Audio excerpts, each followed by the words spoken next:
Hari Om.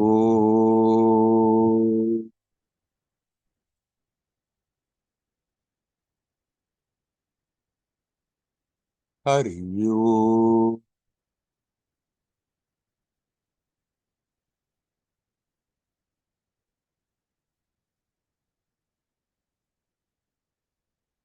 Hari Om.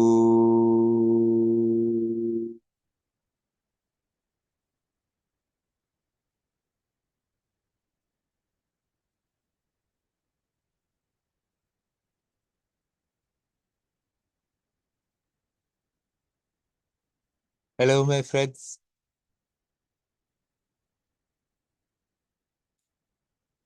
Advaita or Dvaita? Hmm. Non-dualism or dualism?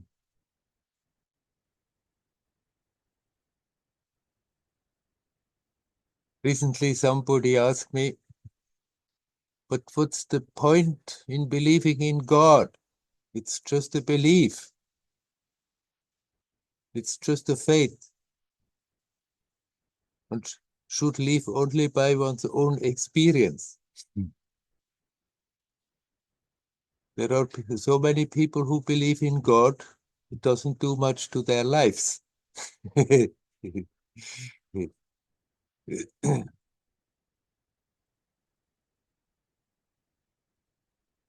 What matters is that we really sincerely want to know the truth. And of course, I said to that person, obviously, it's not for you. So to believe in God, so never mind.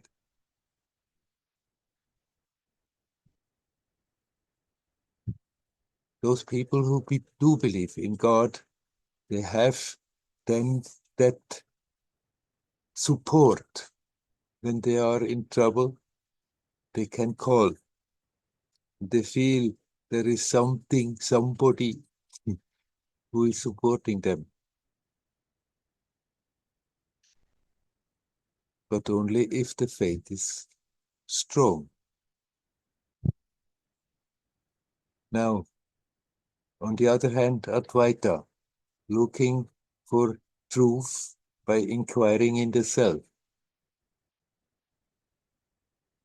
That support is also there if there is really that introversion.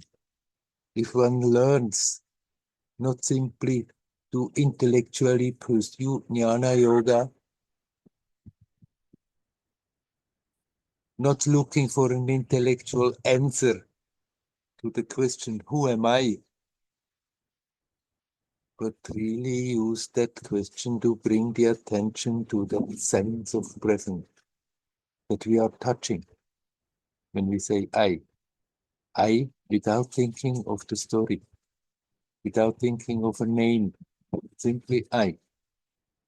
Then there is that most familiar sense of presence, but actually the devotee who calls to God sincerely will start to feel that same sense of presence. And we call it the divine presence.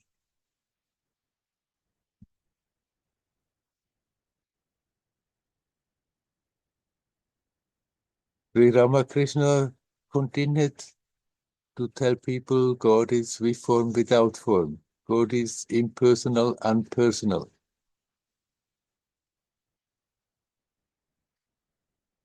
When I was in that Advaita phase, studying Advaita, and then having the feeling, having understood what is the truth, what is the higher truth, what is the lower truth,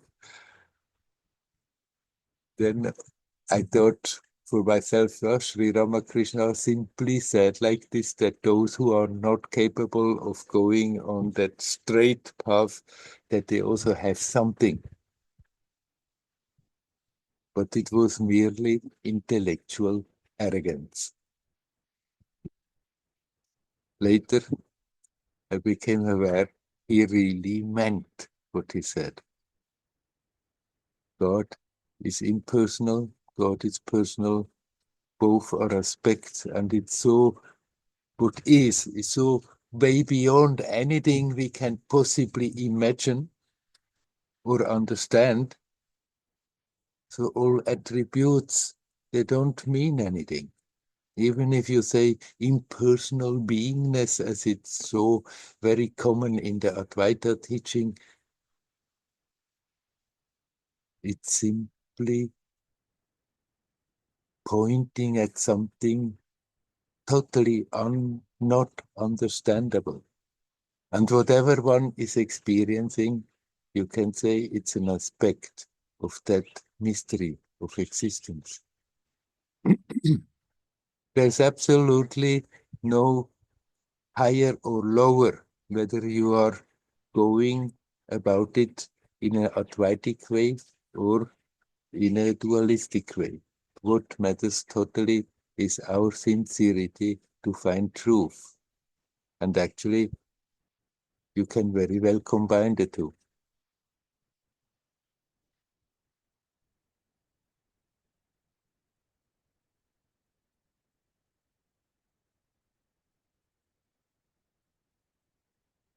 Even if one is convinced of the Advaitic teaching, there still should be also that, oh, the devotion for that mystery of existence. We can understand the teaching, and we can have the idea, the wrong idea, that we understood what is what.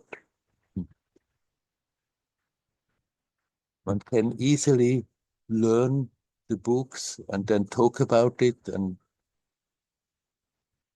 discuss them very convincingly.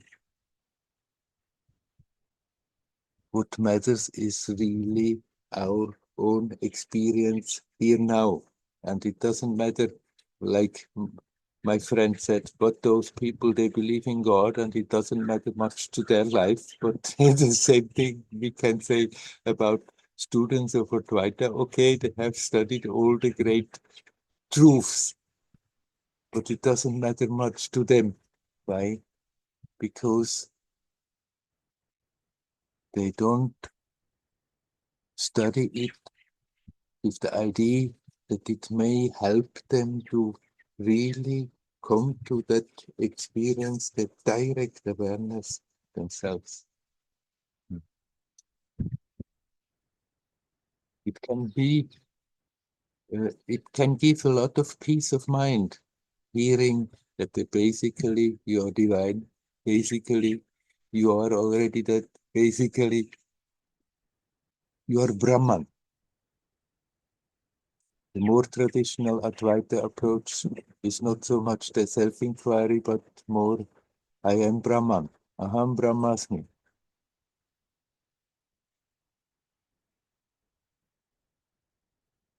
But if one is satisfied with the understanding and doesn't really use that to go deeper in one's own experience, then it doesn't mean too much. The same thing with the devotee, okay, can declare that they are believers, and it doesn't matter God in what form one imagines or not form, whether it's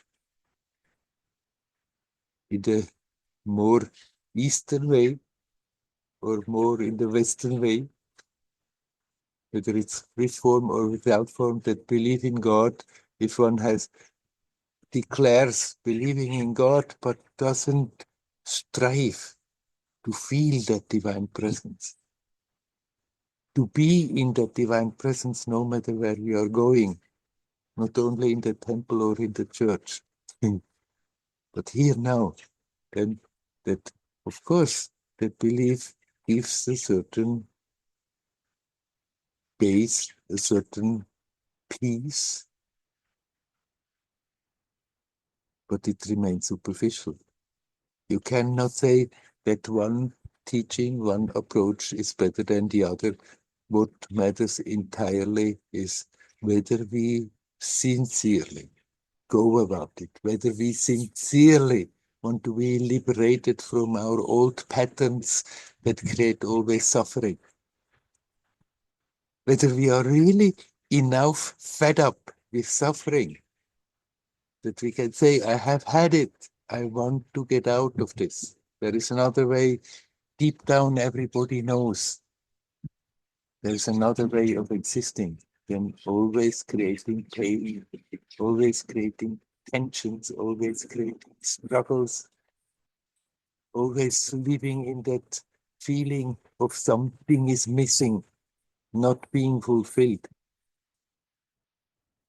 There is another way of existing because deep down we know our natural being is complete, full of joyousness, of existence.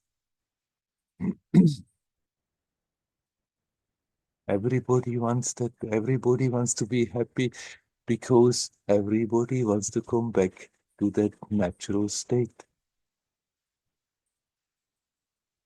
And the sincerity comes if we start to really good, honestly look at ourselves and see how we are functioning. And that is exactly the same, whether one is more approaching on an Advaitic way or on a religious way in a devotion to God.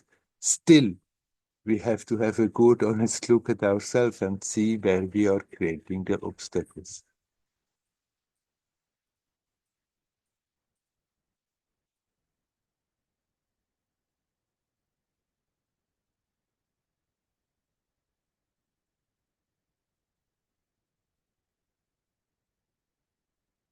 Basically, what we are looking for is so simple. What is not so simple is our mind. Our mind, it has been formed while growing up in this world and formed by the way we are living, formed by putting pattern in place and then repeating thoughts over and over, repeating the same patterns over and over and acting in similar ways over and over. So it has become something very complicated and complex.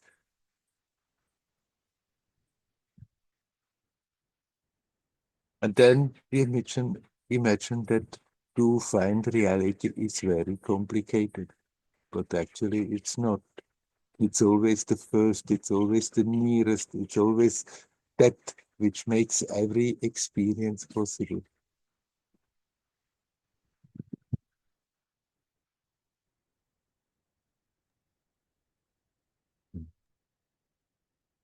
Even the highest Advaitic teaching is only a pointer at that mystery. First, when I came to India, I was in Bombay, and at that time Nisargadatta was still there. So I went to a few satsangs of his, and once he asked question to me, what is the mind, what is this? And I answered all in a scholarly way, whatever I have learned. And then he asked me, and what are you? And I said, I don't know. That's why I'm here. So I'm giving the question back. And then he said, you are in Chinmaya mission, so Chinmaya is your guru. You don't commit spiritual adultery. You don't ask that to some other guru. Your guru has to tell you. Okay. Then later, when I was with Mama, I told her about that situation. She had first a big laugh, but then I said, okay, who am I?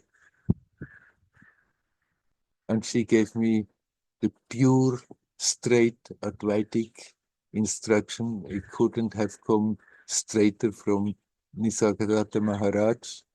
It was inspiring, it was uplifting, it was helpful, and yet it was not a definition of reality. It's just a pointer. That was also Nisargadatta's strength. He had faith in his guru gave him his instruction, and he believed it wholeheartedly, but he didn't get stuck there. He decided, okay, this is fantastic, but I want to verify it with my own experience. I don't want simply to settle down and believe, okay, my guru told me like this, and be satisfied with that. That is what makes the sincere devotee, the sincere jnani. That sincerity to really go for the essence, to go for the truth. And then when there are obstacles, when we become aware how much we are creating barriers in our mind, that we really don't justify them, that we don't deny them, we accept, okay, they are there. But as we have built them up, we can also undo them again.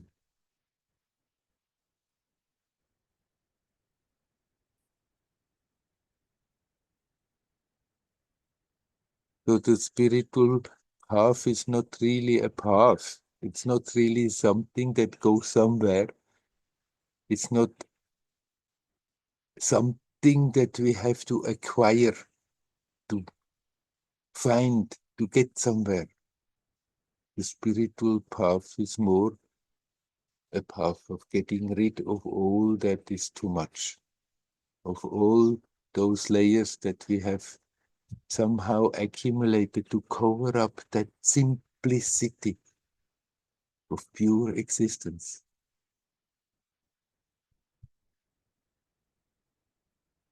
We can get help, we can get energetic support, we can get a lot of direction, and yet we have to do that for ourselves. Even somebody who is living with a living guru, thinking, okay, the Guru's grace is going to do everything. Guru's grace is there to help, to support, to direct, to help the sadhak not to go too much astray. But then everybody has to have that sincerity to, and the courage to honestly look what is here, what is going on.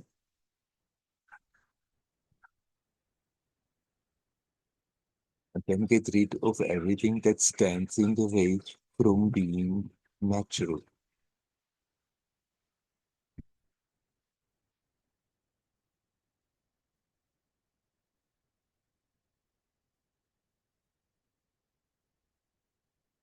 So all these discussions about which one path, which one approach is better, if one is right, one is wrong, they are futile.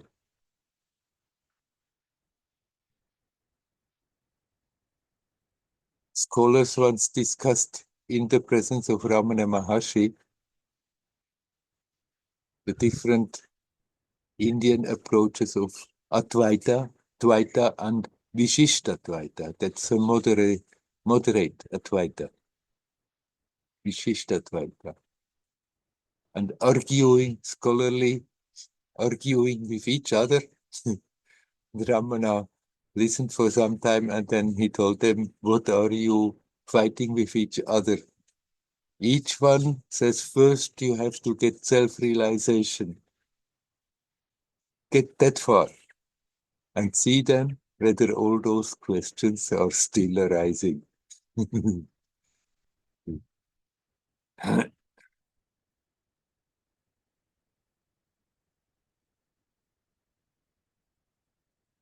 Let's spend our time like this. Doesn't mean everybody should now start to meditate all the time. Yes, actually, everybody should meditate all the time, but that doesn't mean everybody should sit on their bum the whole day long.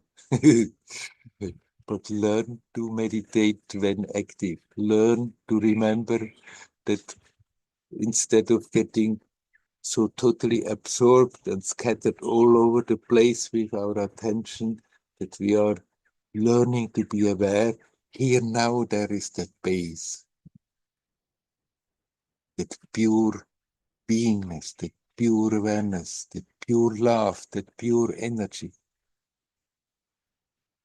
We are always in touch with that, even if we are overlooking it, even if we are not aware of that and totally absorbed in the story, it's still there because it's that which makes the whole experience possible. There is nothing more important than that. We may be absorbed in our daily life, in our profession, in all the duties that are there, and because of that forget about what is the most important.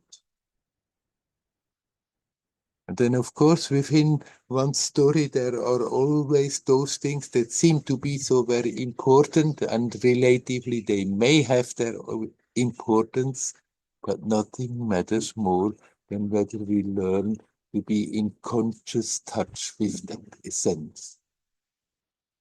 And then we can live our daily lives, fulfill our duties, but then it becomes playful.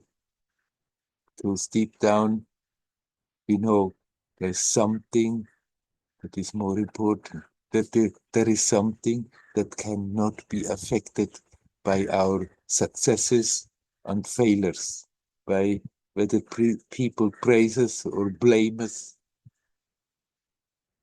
This is always there, that silent background. Let's make that in our days. Let's get rooted in that. Then we can go about our daily life playfully, joyously, naturally. Hario, Hario.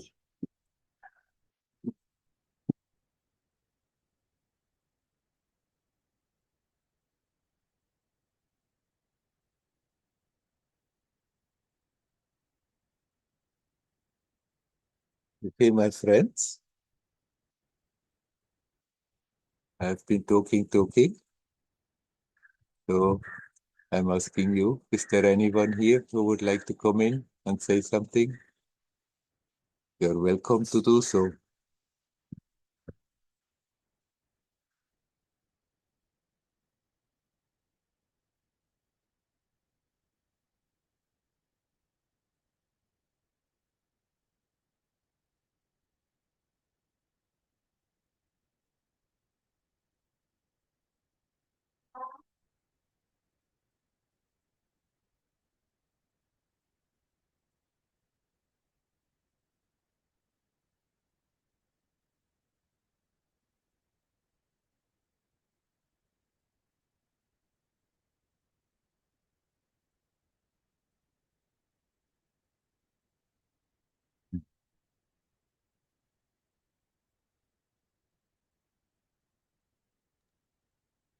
Hello. Hello, Andreas. Can you explain more why it doesn't make so much difference if God is personal or impersonal? Because God is both personal and impersonal and way beyond that. We can call that God, we can call that the self, we can call it the essence, we can call it Brahma, the Buddha nature.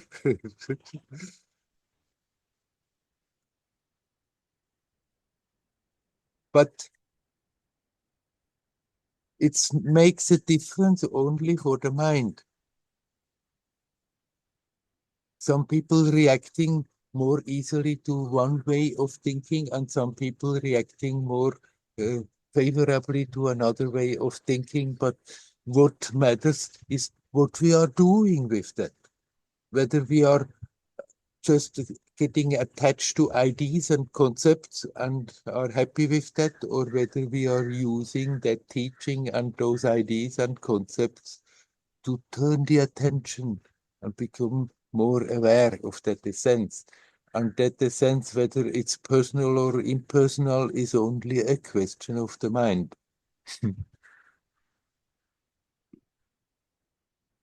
What I can see when I talk to people as a psychologist, sometimes they believe in God, but sometimes they're upset because something very bad happened to them, like Right. their child died or their spouse died. Yeah. So could you say that this doesn't seem to me like a real belief in what you're talking about. It's more like they have a deal with God. As long as I go to church and believe in you, you protect me. Yeah. And if that deal doesn't work out to their favor, they quit believing. I mean, this is a very simple example, but so so it's basically about like how I relate to my experience. What makes the difference? The difference makes it exactly whether you really, from your heart, connect with that divinity and call that God in one way or another, or whether you postulate a God, project a God somewhere and start to make a deal with him, start a business with God. And then, of course, when it's, and for many people it is like religion, it is very much a business. Also here in the Hindu religion, that so much is there, like you do that mantra for so many times and then you get that out of it, or you come and walk around Arunachala and then you can have favorable energy for starting a business and stuff like this. And people have the tendency to wanting to do business with God. And then this happens, what you are describing, then a mishap is happening, some tragedy in the family, and then how could, if there was a God, how could he let that happen? But this is the superficial belief in God, and actually always tainted with our expectation as a person what benefit I'm getting out of it by believing, or whether that belief in God is simply helping you to send, to connect consciously. A devotee who connects and feels that divine presence doesn't do business with God. And that presence that the devotee feels is the same presence that the one feels who is inquiring, who am I?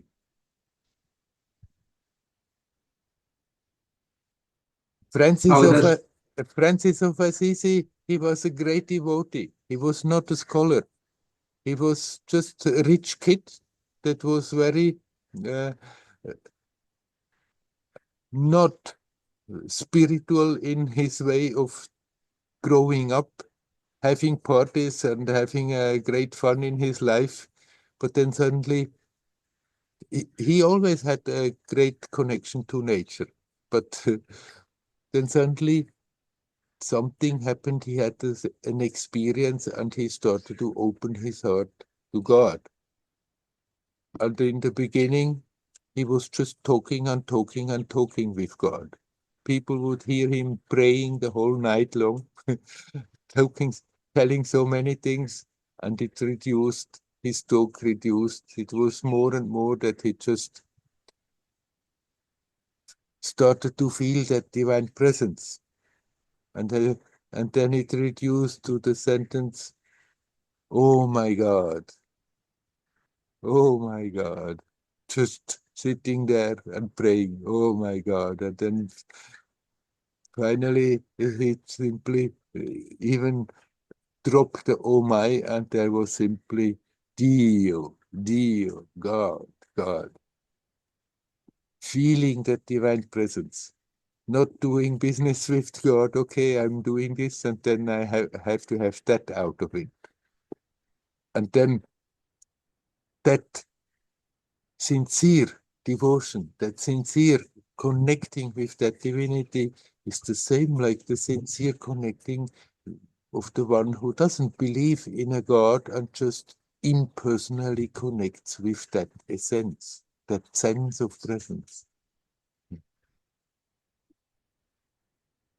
Is there a book about Francis of Assisi where you got this information from? Or I've read, but it's long time ago when I was still in Switzerland. I've read a number of life stories, and then also my first yoga teacher, Elisabeth Heitsch, she was often talking about Francis of Assisi. She was often talking about Ramana Maharshi and Sri Ramakrishna, but also about Francis of Assisi. Mhm.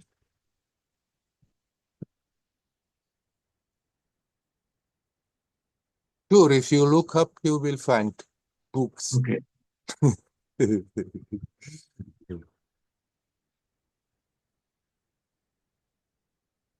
I still find it difficult to be try to be present in my daily life. When I take a walk in the woods, I manage a little bit, but Mhm. like working as a psychologist, it gets a little bit better sometimes, but it's most of the times I'm getting completely lost in my personal wishes and desires.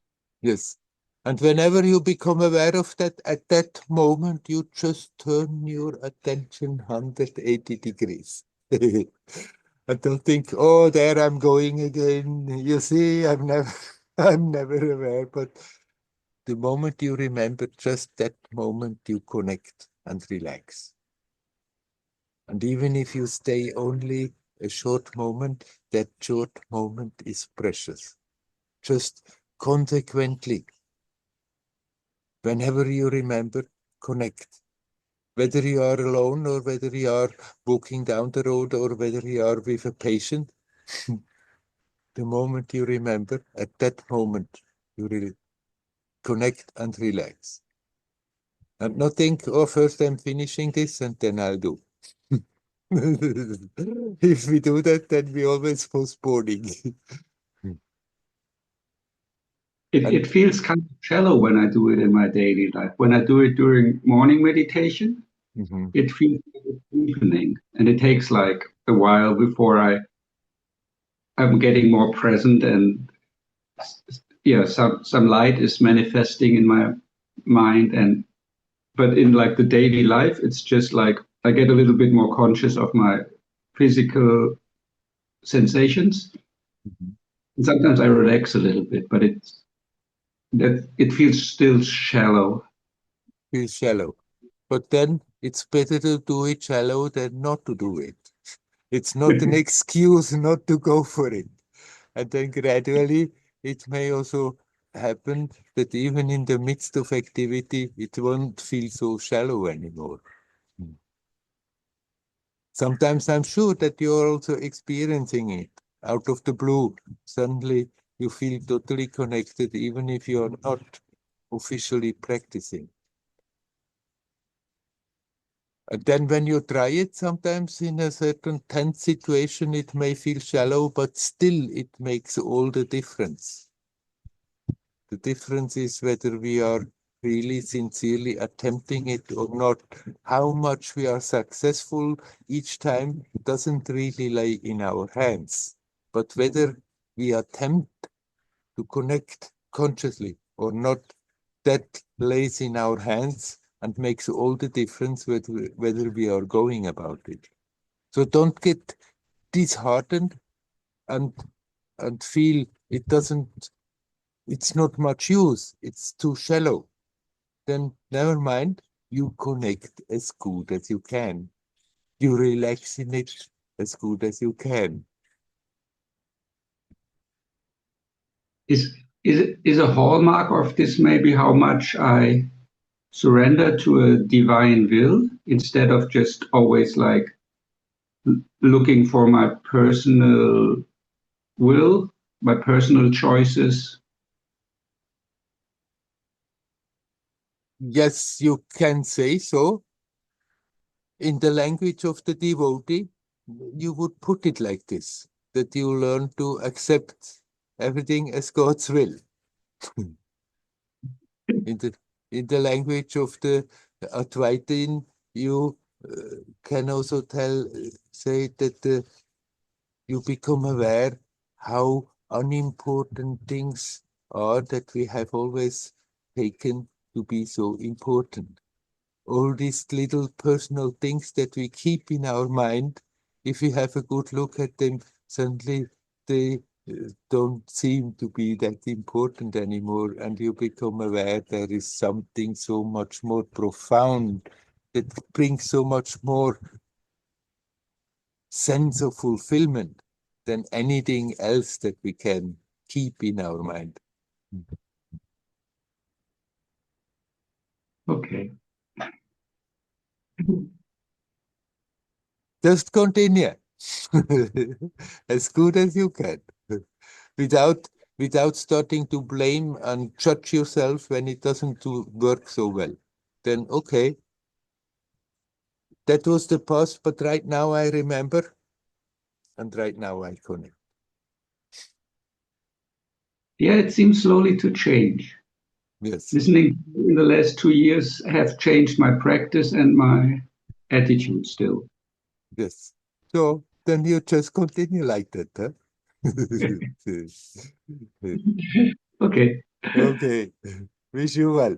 Hari Om. Are Hari Om. you? Hari Om.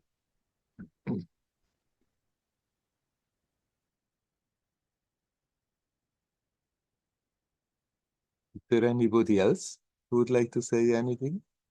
You're welcome.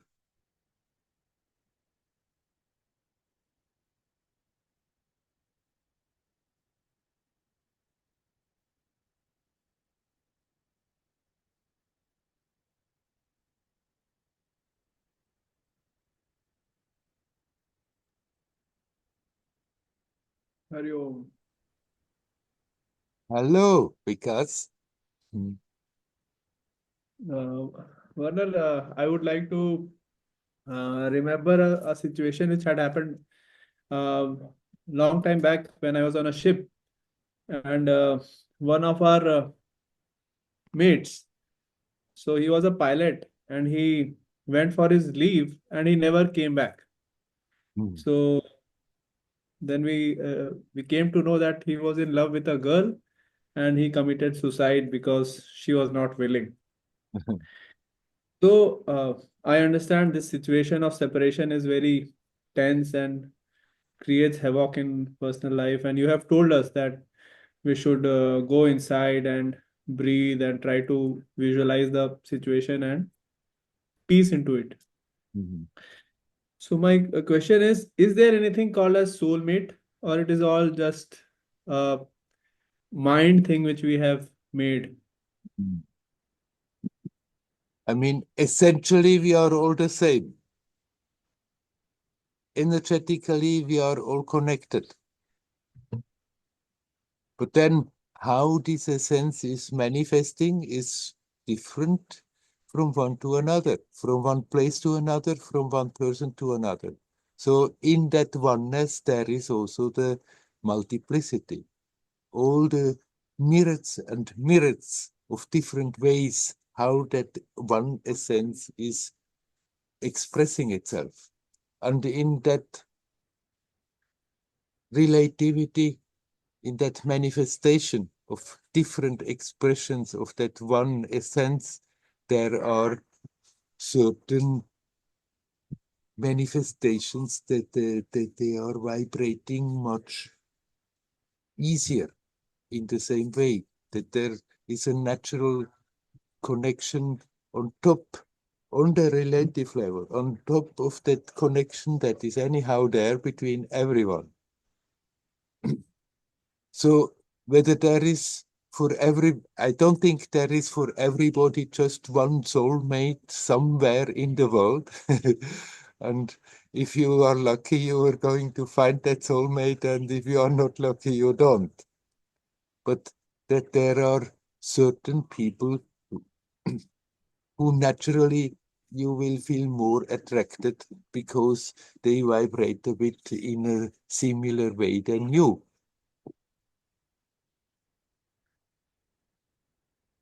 There may be for some people really somebody who is totally special,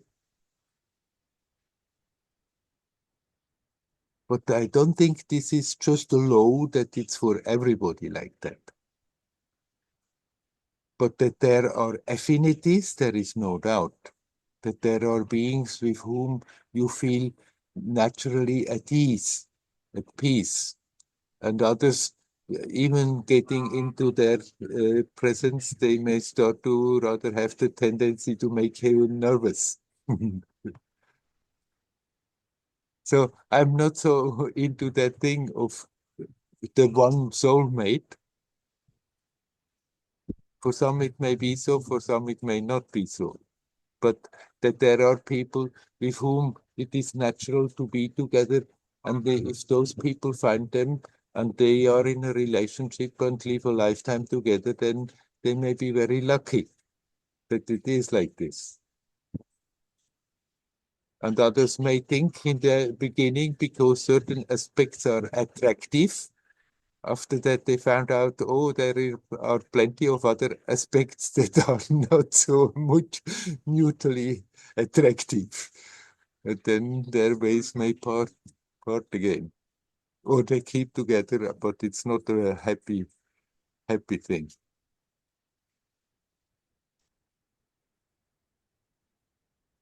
At least I wouldn't advise anyone, go now and look for your soulmate. then, uh, then one starts to project what one wants to see in people and gets disappointed. Basically, make peace, make harmony with yourself. And then the external situations have the tendency to adjust themselves. And if somebody wants to be in a relationship, in company, then it's still the most important thing that one looks at oneself and finds harmony in oneself. Then actually he or she is attracting much more somebody who thinks and feels and acts and lives in a similar way. And if we are making peace in ourselves, then we can also bring something much more beautiful and rich into a relationship than if we run after a relationship, run after a soulmate and hope that the soulmate is going to give me happiness. It's not anyone who really gives us happiness. That happiness comes out of ourselves. And whether we want it from a soulmate or anybody else or anything else, sooner or later, it's always going to be a disappointment.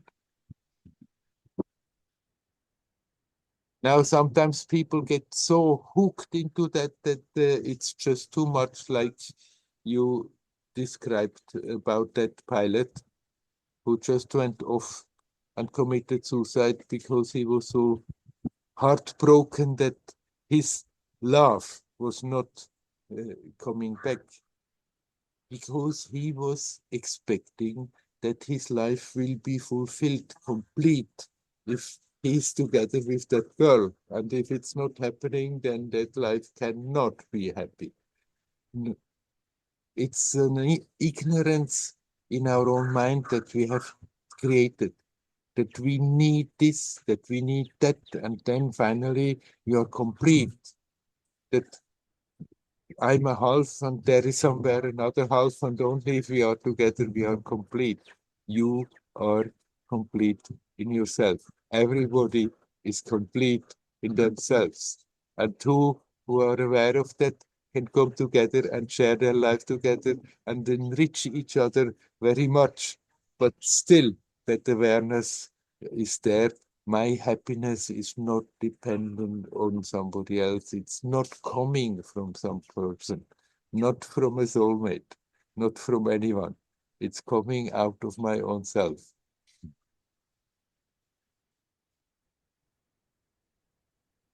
Thank you. Hari Om. Hari Om. Hari Om.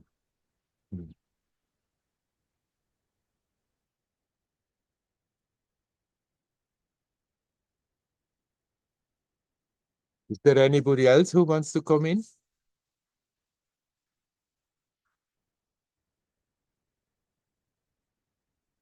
Everybody wants to be happy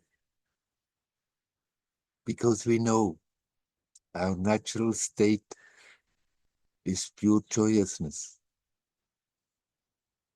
The sense of fulfillment is simply there if we are natural, if we are what we are meant to be. But then we have created that apparent separation from that essence, but still deep down that longing is there for feeling complete. Even if one doesn't have the idea in this way, everybody longs to be happy because it's natural to be happy.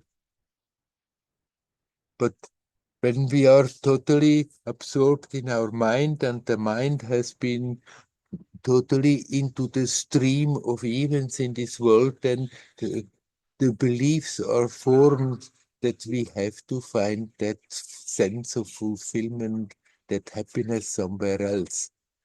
And it can be a relationship, it can be possessions, it can be a position, it can be power games about controlling people. People try to find that sense of satisfaction somewhere.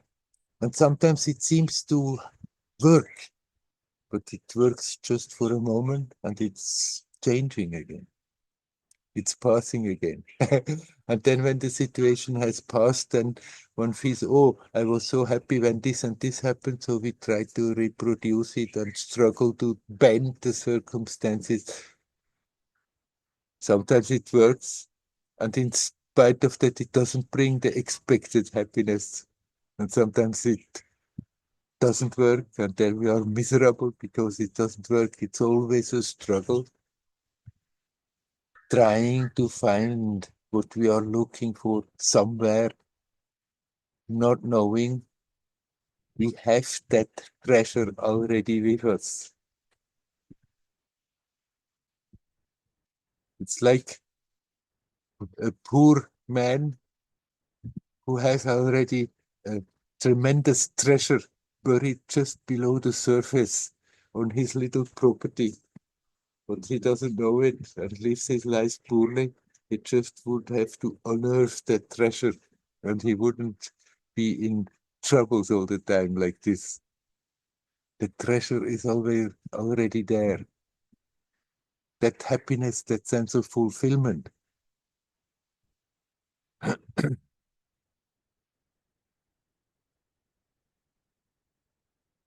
As long as one is convinced, like what Vikas just told, this is a very common story. A boy gets obsessed with a girl gets obsessed with a boy, but it's not reachable. Somehow it doesn't work out, and the idea, instead of letting it go, can get stronger and stronger and really get hooked into the mind. And then when the mind is so full of that obsession, it just looks like it's absolutely not possible to continue living like this because it's just misery if that is desire is not fulfilled. Not knowing that when we fulfill a desire, what is happening, that we relax. That for some time we are not thinking it should be different, it should be different, but we just for some time, at least to some extent, and let's go. When a desire, especially a strong desire, is fulfilled, then and in that letting go, that inner beauty, that inner joyousness has a chance to come to the surface and be experienced and manifest itself and radiate itself. It hasn't come from outside, it comes out of our own source. We just have to really understand this. And once it's understood, then we start more and more, if we are observative, If we are alert and see what's going on, more and more we start to experience it. And the more that experience is there, the less that delusion can come and hook itself in such a way that it can make us miserable. We still can have our preferences. After all, we are living in a dualistic world. It's not like the traditional teaching says also we should get rid of our likes and dislikes. That doesn't mean we have to get rid of our preferences. We just don't have to be ruled by our likes and dislikes. We don't have to be dependent, that our fulfillment, our happiness doesn't have to depend that our likes are being fulfilled and manifesting. If we can let go that, that's all we need to let go. But as long as somebody is manifesting in this world, there are preferences and there is nothing wrong with it. You may like some music better than other music, so what? You may like some food better than other food, so what? You may like certain people more than other people and try to naturally connect rather with those than with those that you like less. As long as we are aware, this is all temporary. That our happiness, our sense of fulfillment is not dependent on that. Then those little preferences, they are not creating obstacles, they are not doing any harm. You are the source of your happiness.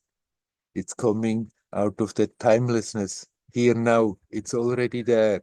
We just prevent it.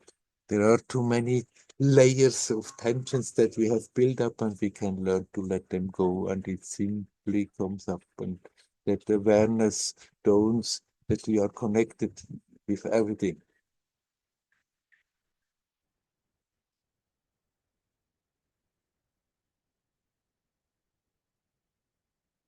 Okay, I'm asking again.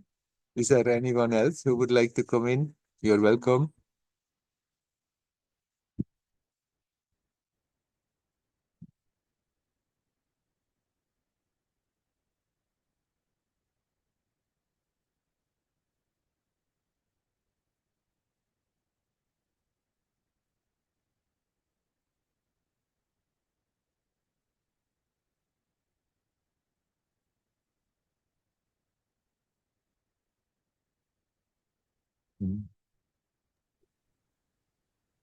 Andreas, you're welcome to come back. Nobody else wants to come in. Yeah. Can you say something about getting energetic support from a guru? Yes. If you are with somebody who has already left all that struggle behind, that their disciples or their pupils, their students are going through, then just that presence of that being who is basically at ease, at peace, that presence radiates something very beautiful and very helpful for somebody who sincerely wants to connect with that presence. And so there is a lot of energetic support, even if the student is not necessarily aware of it all the time, because going through it, becoming aware of what's going on, learning to let go, one may sometimes feel quite depleted energetically, but this is the superficial experience of the energy, that capacity of being more and more connected with that is increasing, and that is the real strength. And being in the presence, living in the presence of somebody who is gone through all that, who doesn't have all those problems of creating tensions and preventing the awareness of being one with the essence and one with everything, then that simple presence creates an energy field that makes it easier for those who live with it. So it's not direct energy, it's more being in the presence of a guru that elevates you. Sorry? That can you say elevates you? That elevates you. The guru may sometimes also consciously send a current of energy to one of the students, but basically doesn't do that too much, because then the students get lazy and want always the guru do the job for them.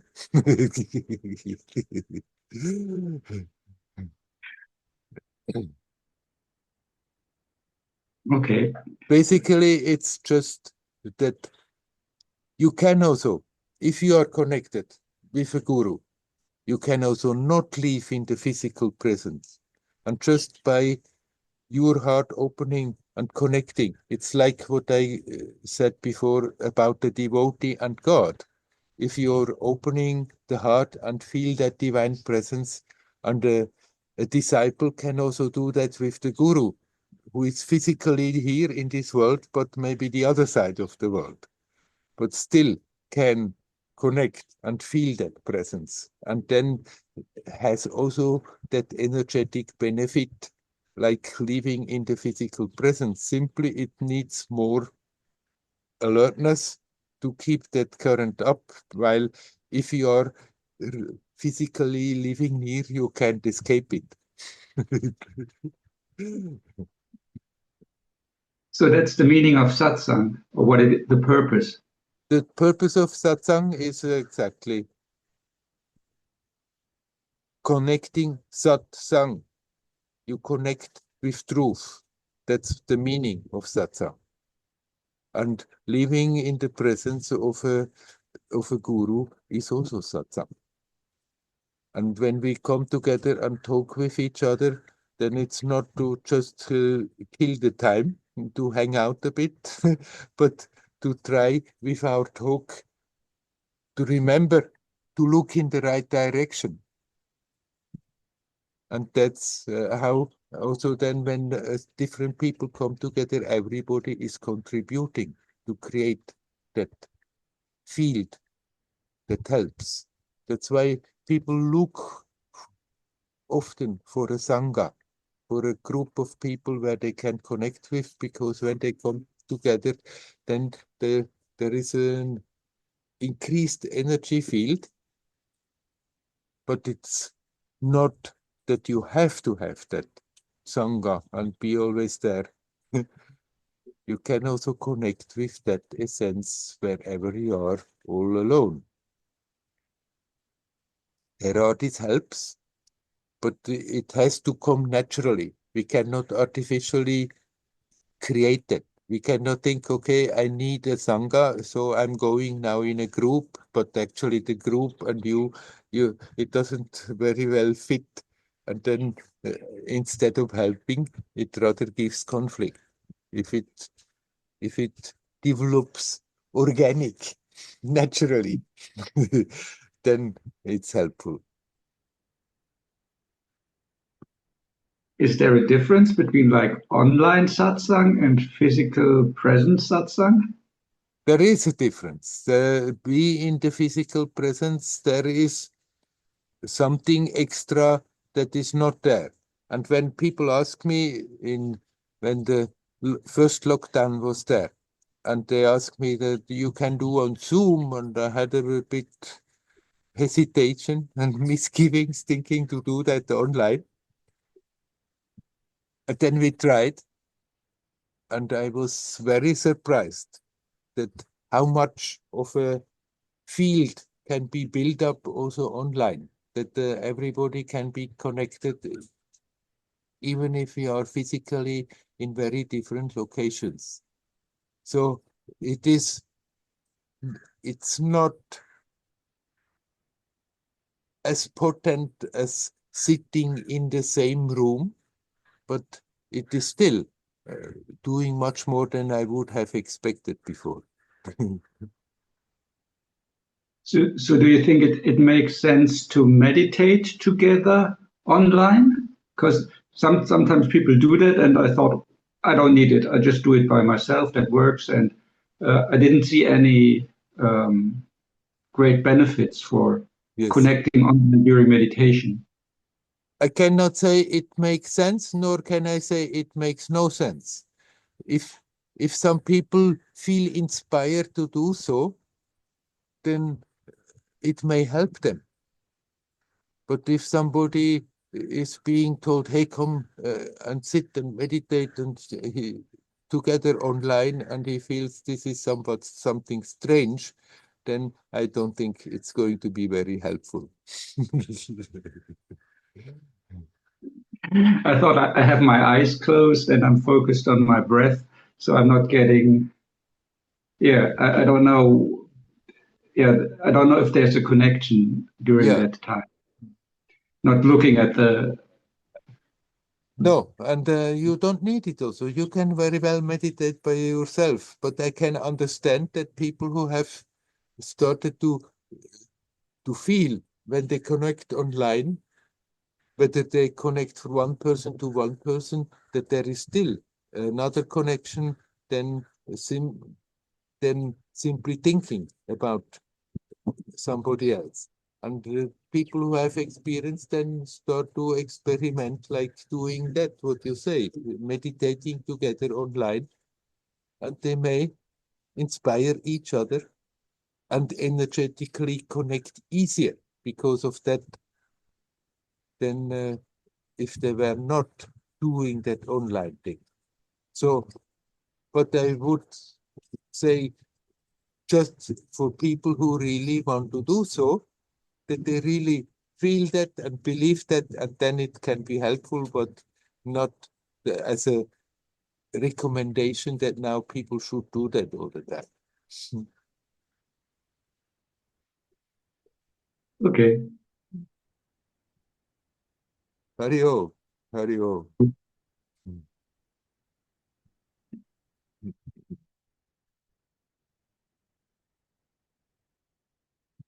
Is there anyone else who would like to come in?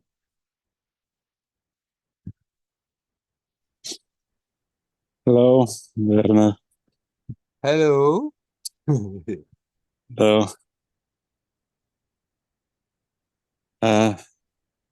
My question is about the connection with you and love in you. When I see Satsang on the internet, YouTube, sometimes I can't feel the love, but when it's online translation, I feel each time. So, what is the secret? Why I can't? Just to make sure that I understand, you say when you open up YouTube and watch satsang, then you don't necessarily feel that love, but if we are connecting like this directly online, then you feel that. Is that what you are saying? Yes. I wasn't sure whether I got it. Yeah. Maybe I think it's about your attention. So when you are here, your attention is on me and my question and my body, my energy.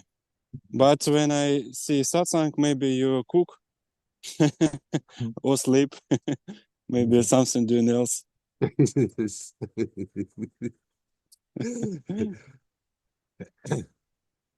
Right, but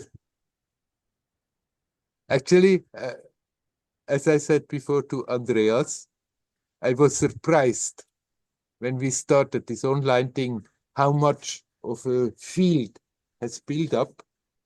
And then sometimes I've been looking, watching those videos,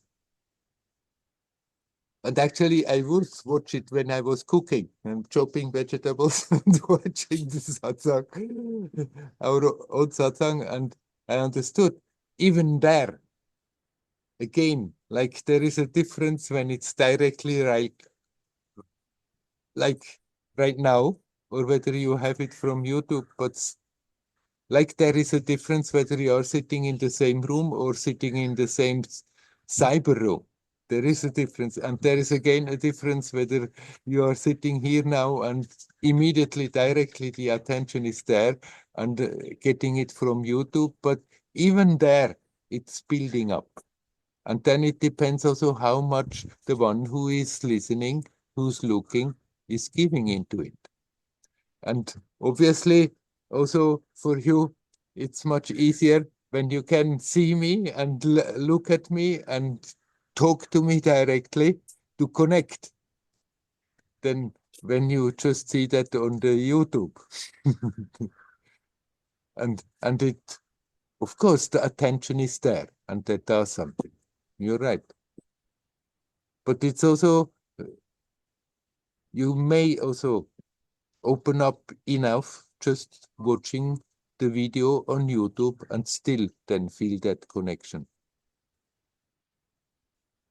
What's about feeling beyond something beyond the love? Feeling beyond the love. Yes. Yes, you are beyond the love, but the feeling is not beyond the love. Feeling is on that same level. It points, and there you go beyond the feeling.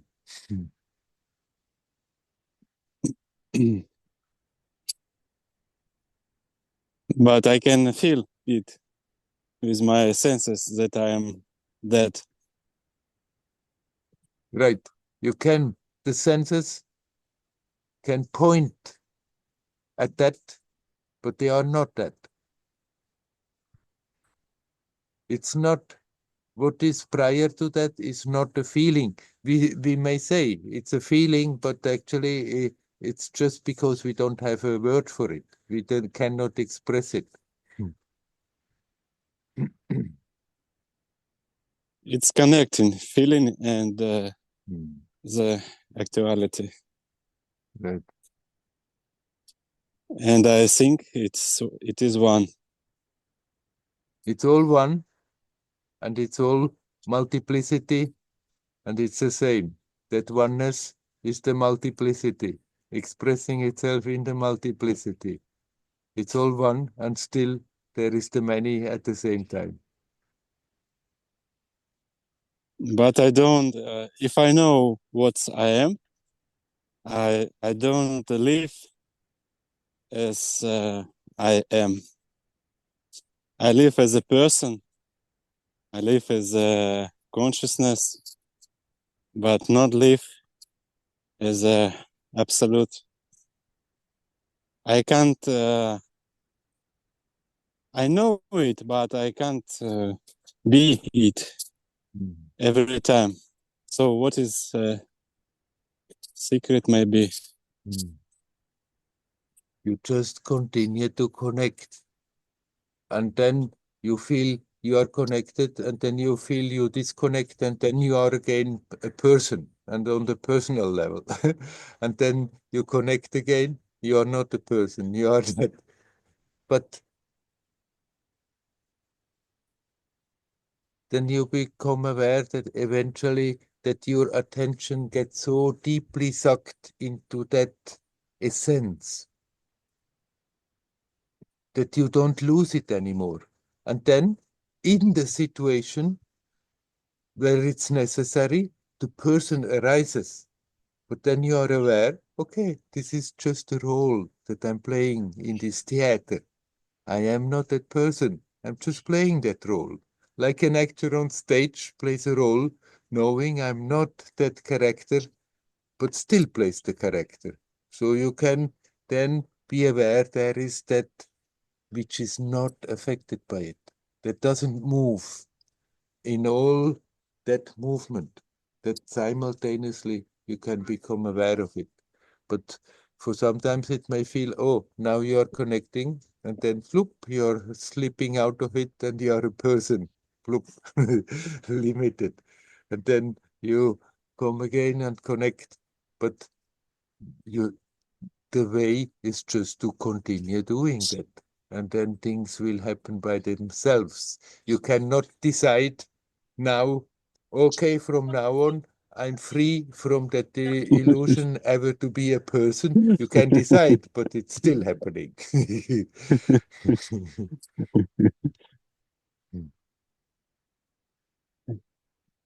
I can't decide it. You cannot do it. That's the thing. The difficult thing for the mind is to accept that we cannot do it, and yet we have to do something about it. We cannot do it, but you have to do something. Because then just saying, okay, I cannot do a thing, and then sitting back and think, oh, eventually things will start to happen, then we are just postponing. What we can do is to become aware how, with our old habitual way of functioning, we are estranging our attention from that. And then what we can do is bring it back to that. And how much then we are capable of being rooted in it or slip out again, that's not something that we can decide. It will happen. And what we can do is make ourselves available by doing that again and again. See what we are doing unconsciously all the time to prevent us from being in connection, and then let that go and connect. That we can do. And then how much we are successful at each time, how long we can stay there, how deep that experience goes, that's not something we can do. It's not something that we can decide, and then that's how it's happening. We just can be open for that, and it starts to happen. I'm not having here somewhere in my pocket a magic trick that I can give you, that after that you just will stay there.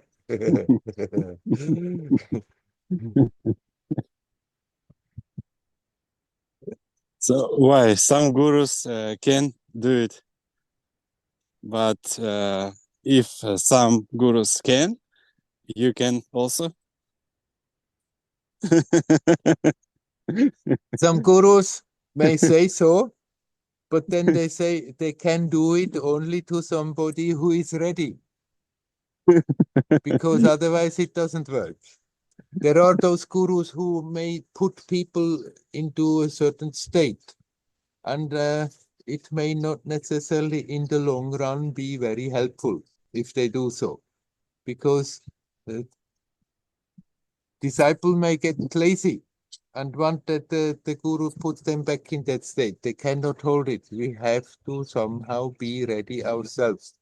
And the guru who can really give you the little push at a certain time when that readiness is there, then actually anything else can also give that push. Can you give me a little push?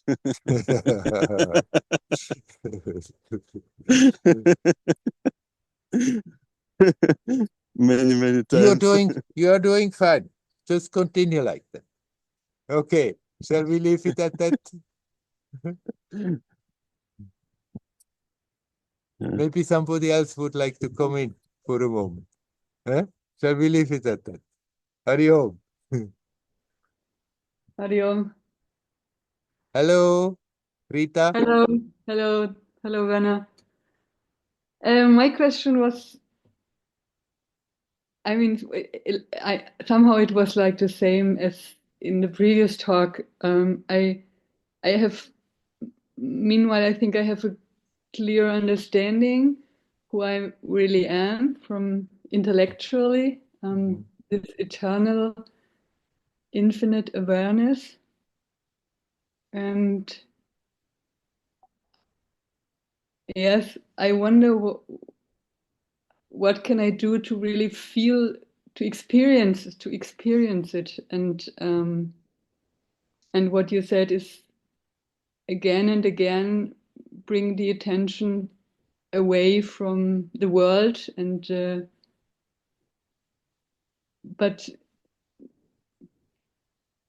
I always have the impression I could feel it's really just a small idea of what it is, what I can feel, or I have, because once years ago at Christmas I felt very, very, very peaceful. Like I was sure that my mother could say whatever she wants and I would not be agitated. Yeah. And my siblings had a little argument. It was not so nice, and I felt also peaceful with that. And Yeah. and I had, and then there was 2 other times when I kind of felt it, Yeah. but in everyday life, and also when I do this connect, I wished I could really, yes, I wish Come back to that peace. I could feel it. Yeah, yeah. Mhm. Experience it. Right. And there's so much tension in this body, and Mm. and I wonder, and one question is, if you experience this, then you should not have tension in the body. Is that right? Or are you fine with tension then? Or Mhm. Actually, both is true. That if you are at ease, at peace, then you don't put unnecessarily tensions in the body all the time. Mhm. Mhm. But then there may be situations that create certain tensions that you cannot avoid, physical tensions, but then you can also deal with them easier. Mhm. Mhm. Right? Yeah. Both is true. But Mhm. basically, it is the rule of thumb. The more you let go the mental tensions, the more you can also start to relax physically. And Mhm. it the other way around also, it has an effect that if we consciously relax physically, then it's easier to mentally relax. Mhm. Mhm. Mhm.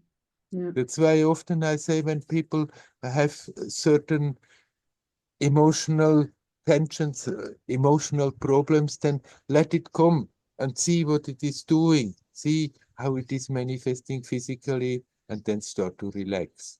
And then Mhm. on the energetic level, also it relaxes. And then on the mental level, it's much easier to let go all the ideas that we are holding on to. Mhm. Yeah. Yeah.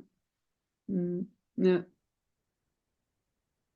Yeah, that's definitely a way. That's what yeah, I do.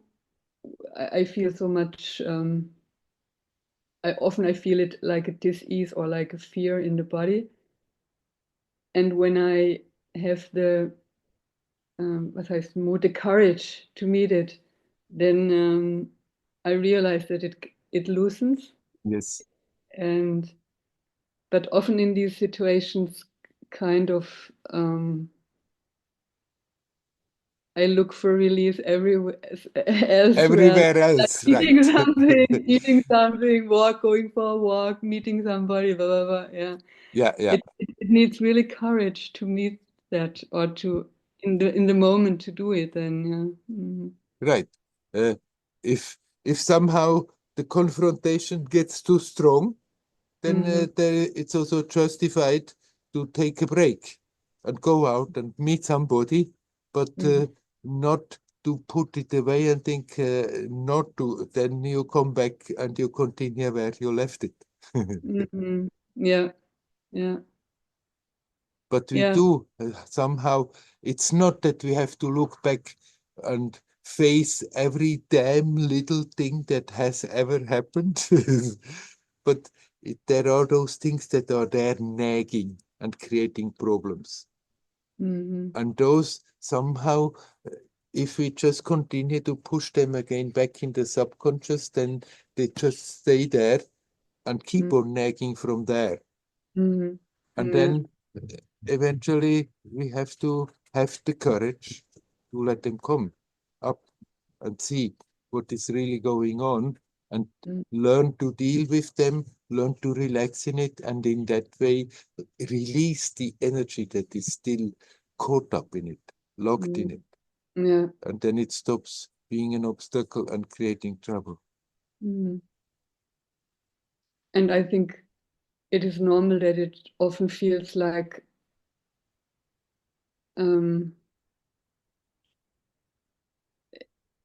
I have been feeling this before, but it's maybe just another layer. But often it feels like I have been feeling this 1,000 times, but maybe some basic things, or this is my idea, have layers of layers of layers. Is that why it feels often like I don't make progress, but this is also just a thought. Maybe it's just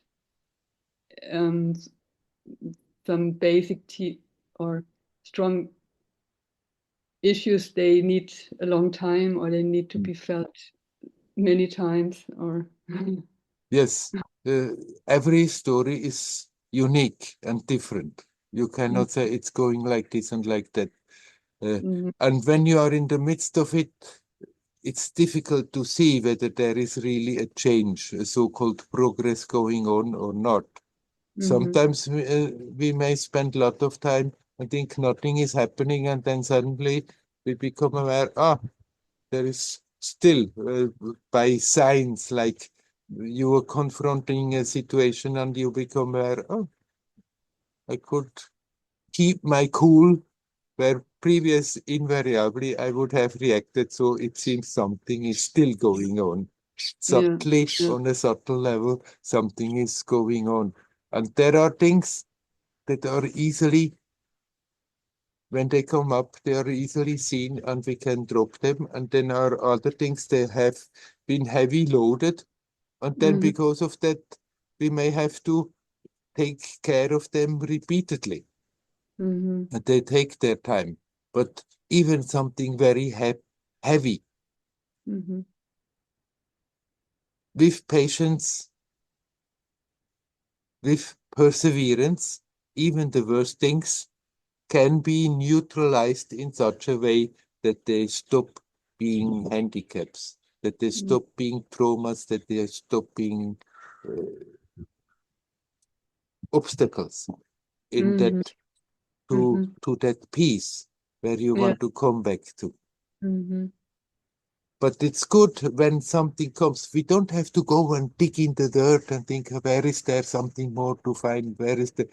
Be here, be now, at ease, at peace. And then those things that have to be attended to, they come all by themselves and make and disturb that peace. And if you can drop it, drop it. You don't have to think, there is something I have to run after.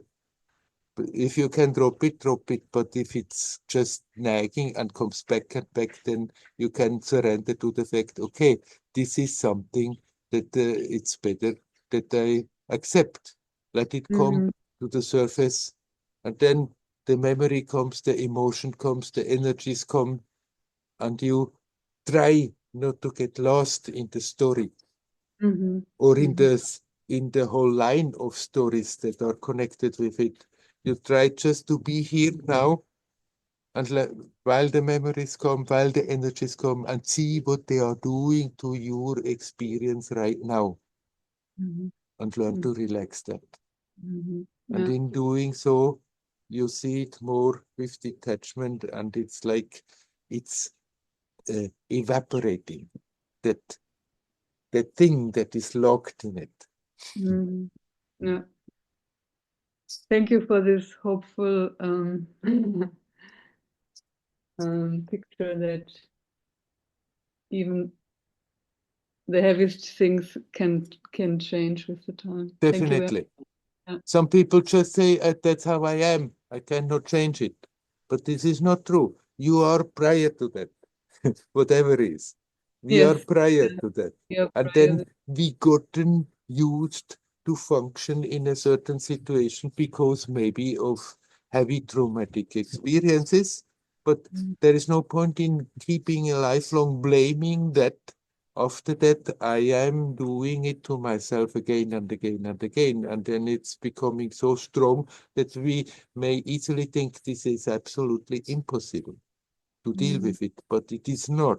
Even heavy stuff, if we have the courage to let it come and deal with it and feel the emotions again, but this time consciously. See what they are doing to you right now. And instead of getting all more and more upset and tense, learn to relax in it. Then that which we may have accumulated over time and make it stronger will start to reduce. And eventually, even the worst is just a memory. It's just a story. Yeah, it's not real in the moment. It's just an energy. Yeah, it's just an energy. Yeah. Thank you very much, Werner. You're welcome. Hari Hari Om. Om. Hari Om.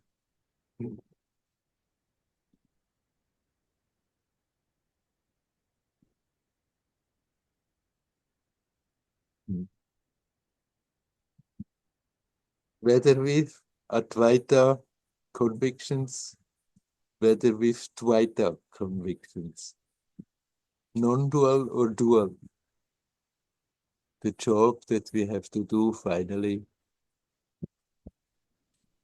is just the same. We may have different convictions, we may have different beliefs, but if we sincerely want the truth, if we sincerely want to get rid of that which disturbs us from being natural, we have to somehow deal with what stands in the way.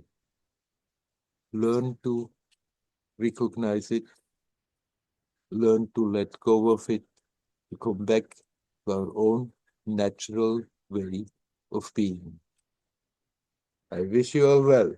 Hari Om. Hari Om. Hari Om.